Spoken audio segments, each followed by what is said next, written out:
জাযাকুমুল্লাহু খায়রান। জি ভাই, এই বিষয়টি এখন খুব সরগরম চলছে। আমরা আর কিছু না পড়লেও তর্কে বড় উস্তাদ মাশাআল্লাহ। আমাদের আজকের যুগের মুসলিম ভাইয়েরা আলহামদুলিল্লাহ ইবাদত বন্দেগীতে পিছায়া, আমলে পিছায়া, আকীদাতে পিছায়া মাশাআল্লাহ একটা বিষয়ে বড় বেশি আমরা অগ্রসর, সেটা হলো তর্ক, বৎসা, যেটা নবী সাল্লাল্লাহু আলাইহি সাল্লাম নিরুৎসাহিত করেছেন। সুস্পষ্টভাবে হাদিসে নবী সাল্লাল্লাহু আলাইহি সাল্লাম বলেছেন, মান তারাকাল মিরাআ ওয়া হুয়া মুহাক্কুন, যে ব্যক্তি ঝগড়া, বিবাদ, বিতর্ক এগুলা পরিহার করলো, এড়াইলো, অথচ সে সত্যের পক্ষে আছে, তারপরেও সে এগুলাকে এড়াইয়া চললো, এই ব্যক্তির জন্য নবী সাল্লাল্লাহু আলাইহি সাল্লাম বলেছেন, আনা জাইম, আমি দায়িত্ব নিচ্ছি ওই ব্যক্তির জন্য জান্নাতের সেন্টার পয়েন্ট একটি প্রাসাদের।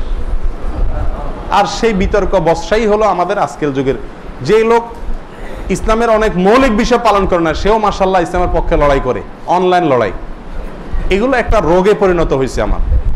এর মানে এটা বলছি না আমি যে আপনি কোথাও সত্যের কথা বলেন না, অসত্য হলেও চুপচাপ থাকেন, আমি এটা বলতেছি না। অসত্যের বিরোধিতা আপনি করেন, কিন্তু সেটা বিতর্ক, বৎসা, ঝগড়ার লেভেলে যদি চলে যায় তো মনে রাখতে হবে এখান থেকে কারোরই কোনো ফায়দা নাই, আপনার নিজেরও নাই। আপনি যাকে কিছু শেখাতে চাচ্ছেন তিনিও এটা গ্রহণ করবেন না। বাস্তবতা হলো বিতর্ক, বৎসা থেকে কেউ তেমন ভালো কিছু গ্রহণ করে না, এটাই হলো বাস্তবতা। তো যাই হোক, যে কোনো ইস্যু পাইলে আমরা এত বেশি সময় নষ্ট করি, আমাদের হাতে অনেক সময়, আল্লাহ হেফাজত করুন। তো যে বিষয়টি আপনি উল্লেখ করেছেন, আল্লামা আলবানী রাহমাহুল্লাহকে একজন শেখ বলেছেন তিনি মুহাদ্দিস ছিলেন, ফকিহ ছিলেন না। তো তার এই কথা কতটুকু সঠিক? প্রথম কথা হলো,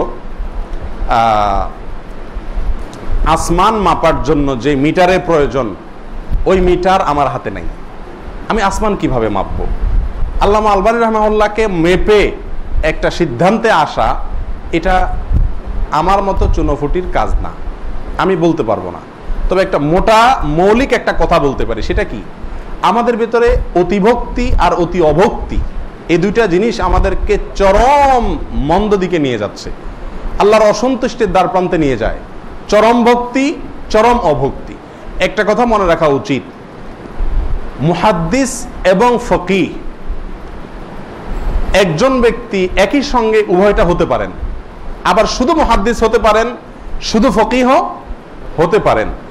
এটা নিয়ে ইসলামের একেবারে গোড়ার দিক থেকে নিয়ে আজও পর্যন্ত আপনি যত মনীষী পাবেন, দেখবেন স্পেশালিস্ট আছেন, কেউ হাদিসে স্পেশালিস্ট, কেউ ফিকহ স্পেশালিস্ট, আর কেউ কেউ আছেন আলহামদুলিল্লাহ অলরাউন্ডার।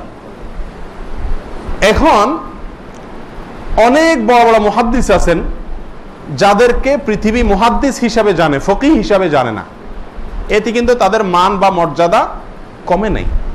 আবার অনেক মুহাদ্দিসকে আল্লাহ সুবহানাহু ওয়া তাআলা, সাধারণ মানুষ অনেক মুহাদ্দিসকে, এই ফকিহকে ফকিহ হিসাবে জানেন, অনেক আলেমকে তিনি ফিকহ ভালো বুঝেন, হাদিসের মতন স্পেশালিস্ট, মতনটা ভালো বুঝেন, মতনের ব্যাখ্যা বিশ্লেষণ ভালো বুঝেন, কিন্তু সনদ বা সূত্রটা সে সম্পর্কে ওনার খুব বেশি ধারণা নাই, অথবা ওইটা ওনার কাজ না।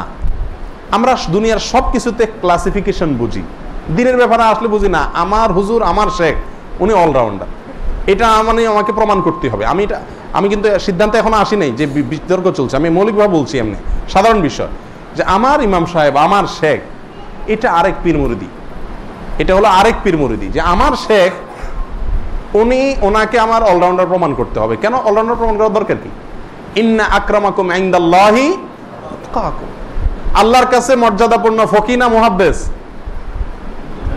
ফকি বেশি আল্লাহর কাছে প্রিয়, আল্লাহর কাছে অধিক প্রিয়, আল্লাহর কাছে অধিক সম্মানিত। আপনি তো সম্মান দিতে চাচ্ছেন, এই তো সম্মান আপনি যাকে দিতে চাচ্ছেন, আল্লাহর কাছে অধিক সম্মানিত কে? ফকি না মুহাদ্দিস? কেউ না, তাকওয়াওয়ালা। সে একজন সাধারণ মানুষ হতে পারে। একজন ফকি আল্লাহর কাছে সম্মানিত নাও হতে পারেন, আল্লাহ মাফ করুন। একজন মুহাদ্দিস তার চাইতে একজন সাধারণ মানুষ বেশি আল্লাহর কাছে কি হতে পারেন? প্রিয় হতে পারেন। তো আমি কেন এটা নিয়ে বিতর্কে যাবো? এটা তো বিতর্কের কিছু না। এবার মূল বিষয়ে আসি। এটা মৌলিক কথা বললাম যে একজন মানুষ তিনি মুহাদ্দিস হতে পারেন, আরেকজন মানুষ ফকিহ হতে পারেন, এর ভিতরে সম্মান অসম্মানের কোনো বিষয় নেই, মর্যাদা কম বেশি হওয়ারও বিষয় নাই। শুধু মুহাদ্দিস হওয়া বা শুধু ফকিহ হওয়াতে কোনো দোষের কিছু নাই। সাধারণত যার সমস্ত ধ্যান, জ্ঞান, গবেষণা, কর্ম, সাধনা হাদিস নিয়েই ছিল, হাদিসের সনদ এর সহিহ জয়ীফ এগুলো নির্ণয় করা নিয়েছিল, তাদেরকে মুহাদ্দিস বলা হয়।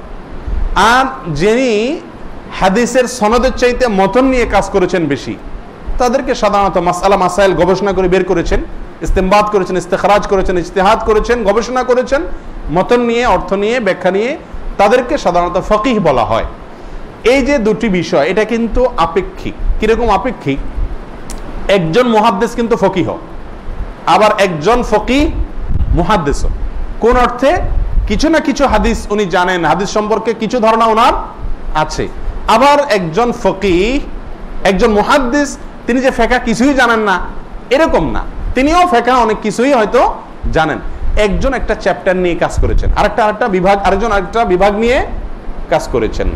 তো এই কারণে কোন কারোর মর্যাদা কমবেও না, বাড়বেও না। এবার আসি আপনার মূল প্রশ্নের উত্তরে। আল্লাহ রাহমাহুল্লাহ কি মুহাদ্দিস ছিলেন নাকি ফকিহ ছিলেন নাকি দোনোটা ছিলেন? তো এটার উত্তর আমি শুরুতে ইঙ্গিত দিয়ে দিছি যে এটা মাপার মতো ফিতা আমার কাছে নাই, অনেক বড় ফিতা দরকার।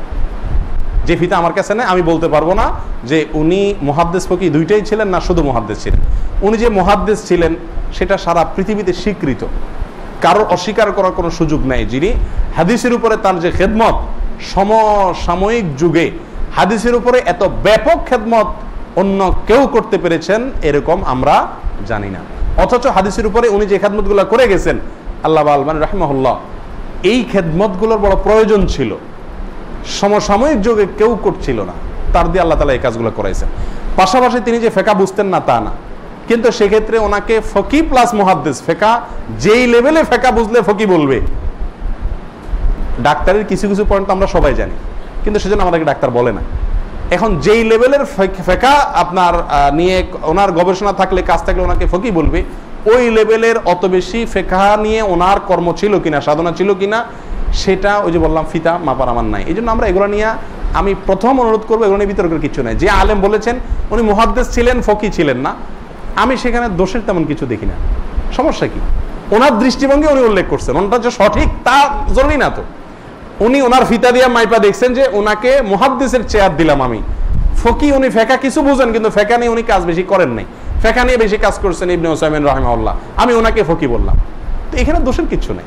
আমরা অযথা তর্ক করি এবং এগুলা দিয়ে গ্রুপবাজি সৃষ্টি করি। আমি মনে করি যদি উনি ভুল করে থাকেন এটা বলে, আলবানী রাহিমাহুল্লাহকে শুধু মুহাদ্দিস বললেন, ফকিহ বললেন না, এটা বলে যদি ভুল বলে থাকেন, তার চাইতে বড় ভুল করলাম আমি যদি এইটাকে কেন্দ্র করে আমি বিতর্কের দ্বার উন্মোচন করি। কারণ অযথা অহেতুক একটা বিষয় সোজা কথা। আল্লাহ হেফাজত করুন।